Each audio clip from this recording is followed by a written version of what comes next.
And our friend Connor O'Gara joining us here from Saturday Down South, managing editor, top columnist. I didn't bring this up to you guys yet, but it makes sense to bring this up with Connor here because he is a Chicago native. And I know we're doing Snack Down with Smackdown in the next segment. Today is National Deep Dish Pizza Day. Hey. Connor, National Deep Dish Pizza. Now, what would make deep dish pizza any different from Chicago-style pizza, which is, I guess a lot of us would think it's the same thing? Yeah, it is too the same. I mean, Chicago style is the true deep dish pizza. I know that there's been a bit of a renaissance with the Detroit style pizza, which Little Caesars has famed, but it's very different in my opinion. If you're bringing up deep dish pizza, it is Chicago style pizza. Now, there is Chicago style thin crust as well, which I swear by. But the Chicago-style deep dish pizza is what anyone should think of when that subject comes up. I always get mad on commercials when I would see people confuse just like the basic pan pizza for the deep dish pizza. And where I grew up, that is a very, very different thing. And just because Pizza Hut says it has deep dish pizza doesn't mean it's actually deep dish pizza. That's right. That's right. How deep is it supposed to be? You want your deep dish 2 inches deep, 3 inches deep? How deep does it need to be? I'd say at least 2 inches or so, and it's the process. I'm very much a Lou Malnati's stand. That is my number one go-to all-time favorite food. Gino's East as well, Giordano's, which they have down here in Orlando as well. Depends on where you go, but the deep dish pizza experience, it is atypical, but I always say for people who say, it's too thick, or, they don't like their pizza to be fork and knife, whatever, just think of it as a different meal. It's a different meal than the New York style, thin crust, whatever you want. Both can be very good in their own right, but we just have to approach this like lasagna versus spaghetti. We can like both. We don't necessarily have to decide. They each serve their place in the world. That's well said. Well said. All right, we got this national championship basketball game tonight, and I saw you written a piece about could there be a Gonzaga for college football? And I didn't read the whole thing because I had to get stuff ready here for the show, and it seems to me like if there were to ever be a Gonzaga that we have in college basketball, you can't call a mid-major because they're not. They are kind of in and of themselves a major. Could BYU theoretically be like a Gonzaga-like school for college football? Because they already do have a national championship. What was that, 84? So is that the one instance this could happen? Even as a big-time Jim McMahon guy, I can't say that. I can't say that BYU can ever get on that level just because the talent disparity is the biggest separator. If we're talking about someone breaking into that group and going up to a different level, which is what Gonzaga did since 2015. Like, everybody remembers the Adam Morrison thing, but what has taken Gonzaga to a different level is the fact that they've been to now all of these Elite Eights and they've been to 2 national championships in the last 4 years. And that's something that, like, you can get to a playoff and you can be kind of a fun story as a non-Power 5 team, which I realize BYU is an independent, so it kind of is a little bit different. But the issue is that in college football playoff, the talent disparity is just off the charts.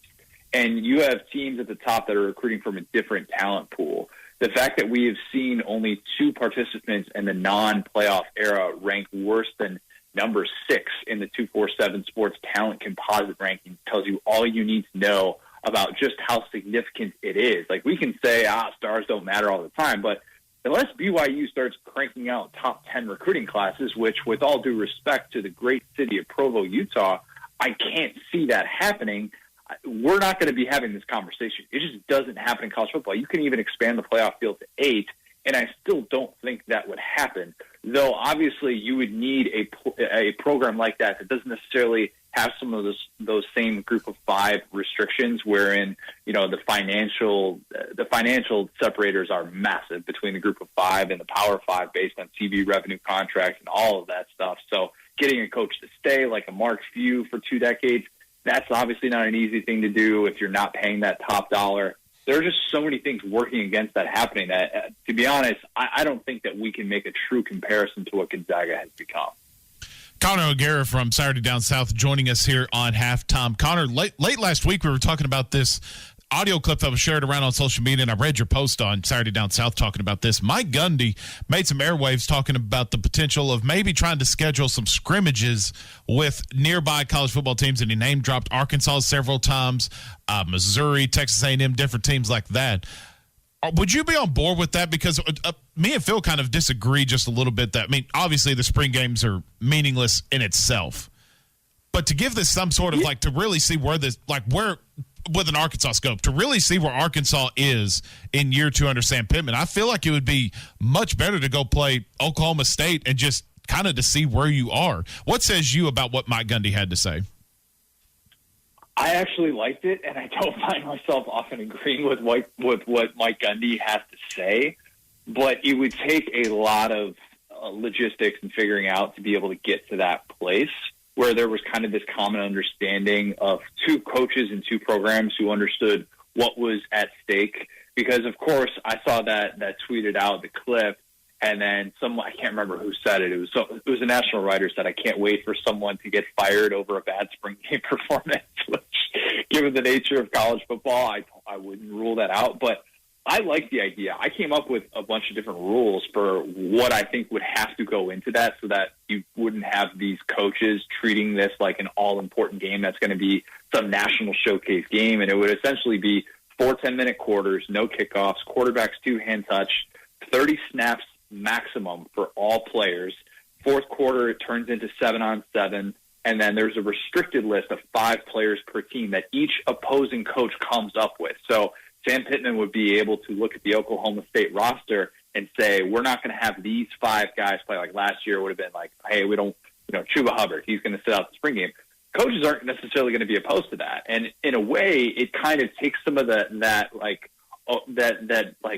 overarching theme that you didn't play your best when, as a coach, you could fall back on that and say, well, we didn't have our 5 best players out there. Of course, we're not going to be at our best. And then if you just want to sit walkouts in that scenario, then that kind of creates this weird competitive imbalance where then you're going to see a better team on the other sideline. So I think it could be worked out. It would take a long time. Like, this would take years and years to be able to figure out. But if they got to a place where they decided they could do this between Power 5 schools, I'd be for it, because you're right. We go 8 months without seeing these guys against different competition, and I think coaches would love that. In the same way that they do it in the NFL to sort of spice up camp in August, I think they would love getting the chance to kind of see an opposing sideline, and what that talent really stacks up to.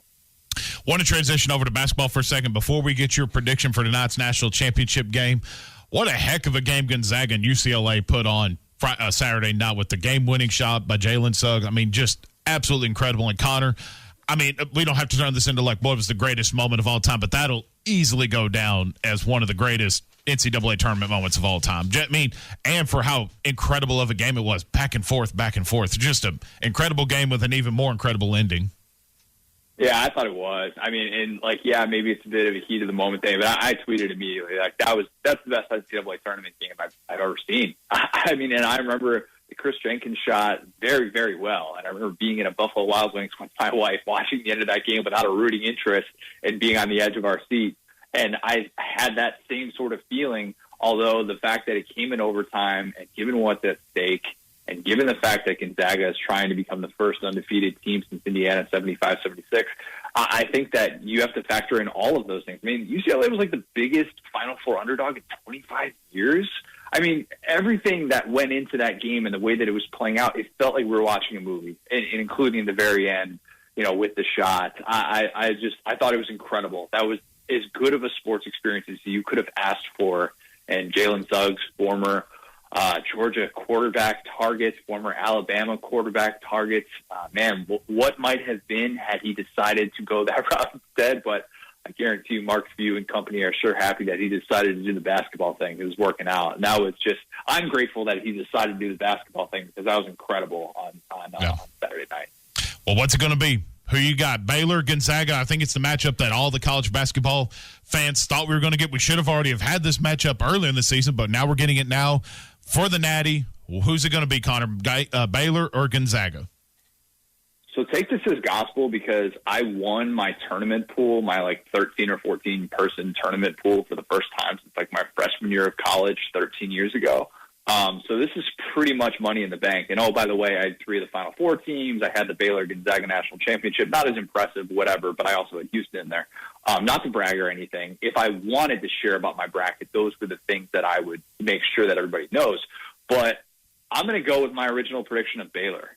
And I think that overcoming the emotional high of what Gonzaga experienced on Saturday night and having to turn on and still play another game, I think that's really difficult. I think that Baylor and what they do with Davion Mitchell and Jared Butler, a pair of former SEC players, although Butler didn't get that experience because he got out of his letter of intent at Alabama.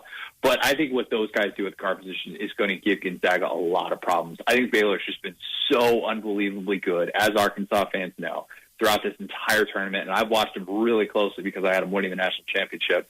And I just think that they have turned it up to a different sort of level. And I think they win in a game that's decided by maybe 4 points tonight. Thrilling national championship, but Gonzaga falls short. And by night's end, we're saying, yes, the last undefeated team in college basketball still belongs to those Indiana Hoosiers. Connor, your Chicago Cubs ought to be embarrassed. They let the Pirates win 1 out of 3. I mean, come on now. Come on now. This is obviously a very bad sign for the Northsiders. You know, my father-in-law is a diehard Pirates fan, too, so we text back and forth during the entire series. But, yeah, I mean, you bounce back with 2 in a row, and, you know, suddenly you forget about that one, and the bats come alive a little bit. So I'm not worried. It's a long season ahead. Cubs are sitting above 500, which is something that I didn't often say at a very early stage in my life, so I'll take it. I appreciate your father-in-law remaining diehard with the Pirates because I'm born and raised in Pittsburgh, and I've been ready to give them up. I haven't done it yet, but I don't have any hope, I'll tell you that. I appreciate you, Connor. As always, enjoy the game tonight, and we'll be getting back into more heavy into spring football next week. Sounds good. Appreciate it, guys. Thanks, Connor. You got it. Connor O'Gara, Saturday Down South. That's the second other person I've heard about recently that's actually chosen to be a Pirates fan in life. That also includes one of the guys who runs the scoreboard at Baum-Walker Stadium, who is young enough to have made a choice. He's not from Pittsburgh. He could have picked any team he wanted. He picked the Pirates, and he must hate himself. God bless him. Hey, if you've always wanted a powered automatic gate at your home or business but didn't know who to call the Fence Man, 479-782-3936. Fence Man does it all. Custom wrought iron installation, automatic gates, controlled access systems, camera and security installations, lots more. Make sure to ask about 18-month, same as cash financing. For your custom fence and gate needs, it's the Fence Man, 479-782-3936. Fence Man ain't afraid of no work.